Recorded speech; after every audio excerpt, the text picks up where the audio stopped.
இன்றைக்கி வீடியோவில் நல்ல கிறிஸ்பியான அதே சமயத்தில் ரொம்ப ஹெல்தியான ஒரு ராகி தோசை எப்படி செய்கிறதுன்னு தான் பார்க்க போகிறோம். ரொம்ப சிம்பிளாக பண்ணக்கூடிய இந்த பிரேக்ஃபாஸ்ட் ரெசிபி வெறும் 10 நிமிஷத்தில் நம்ம ரெடி பண்ணிடலாம். இப்போ இந்த ராகி தோசை செய்கிறதுக்கு நான் 1 கப் அளவுக்கு ராகி மாவு எடுத்திருக்கேன்.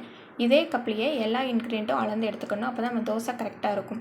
ஒரு 1/4 கப் அளவுக்கு ரவை எடுத்துக்கலாம். வறுக்காத ரவை தான். ஒரு 1/4 கப் அளவுக்கு அரிசி மாவு எடுத்துக்கலாம். பச்சரிசியோ புழுங்கலரிசியோ ஏதாவது ஒரு மாவு எடுத்துகிட்டு தேவையான அளவு உப்பு சேர்த்துட்டு ஃபஸ்ட்டு நம்ம எடுத்த அந்த மாவெல்லாம் மிக்ஸ் ஆகிற மாதிரி கலந்துக்கலாம். எடுத்த அதே கப்லேயே 2.5 கப் அளவுக்கு நம்ம தண்ணி சேர்க்கணும். ஃபஸ்ட்டு ஒரு 2 கப் அளவு தண்ணி சேர்த்துட்டு மாவை கெட்டி இல்லாமல் கலந்து எடுத்துக்கலாம். அதுக்கப்புறமா மாவை கலந்ததுக்கப்புறமா ஒரு 1/2 கப் அளவு நம்ம தண்ணி சேர்த்தோன்னா கரெக்டாக இருக்கும்.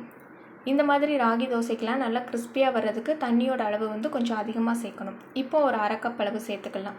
சேர்த்துட்டு எல்லாத்தையும் கலந்ததுக்கப்புறமா கொஞ்சமாக வெங்காயம் சின்னதாக கட் பண்ணிவிட்டு சேர்த்துக்கலாம். காரத்துக்கு ஏற்ப பச்சை மிளகாய் சேர்த்துக்கலாம். இஞ்சியும் கொஞ்சமாக சேர்த்துக்கலாம். இதெல்லாம் சேர்க்கறதுனால நம்மளுக்கு தோசை நல்லா மணமாகவும் டேஸ்ட்டாகவும் இருக்கும். கருவேப்பிலையும் அதை மாதிரி சின்னதாக கட் பண்ணிவிட்டு சேர்த்துக்கலாம். கூடவே கொஞ்சமாக மல்லி இலையும் நம்ம சேர்த்துக்கலாம். சீரகம் ஒரு 1/4 ஸ்பூன் அளவுக்கு நம்ம சேர்த்துக்கலாம். கொஞ்சமாக பெருங்காயத்தூள் சேர்த்துட்டு எல்லாத்தையும் நல்லா கலந்து விட்டுறலாம்.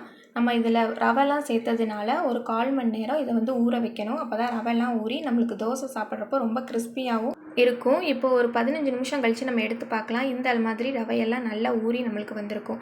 இதை அப்படியே நல்லா கல் சூடானதுக்கப்புறம் நம்ம ஊற்றி எடுத்துக்கலாம். கல் இந்த அளவுக்கு நல்லா சூடாக இருக்கணும்.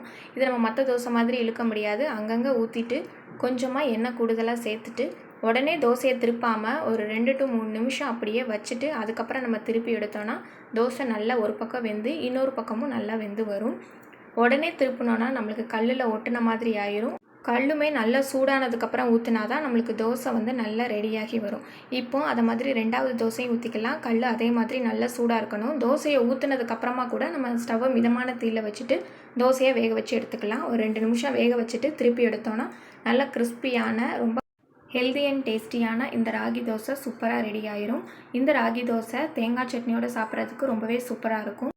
ஏற்கனவே நம்ம சேனலில் ராகியை ஊற வச்சு அரைக்கிறக்கூடிய ராகி தோசையோட ரெசிபியை நான் அப்லோட் பண்ணியிருக்கேன். அந்த ரெசிபி வேணுன்னா லிங்க் கொடுக்குறேன், செக் பண்ணுங்கள்.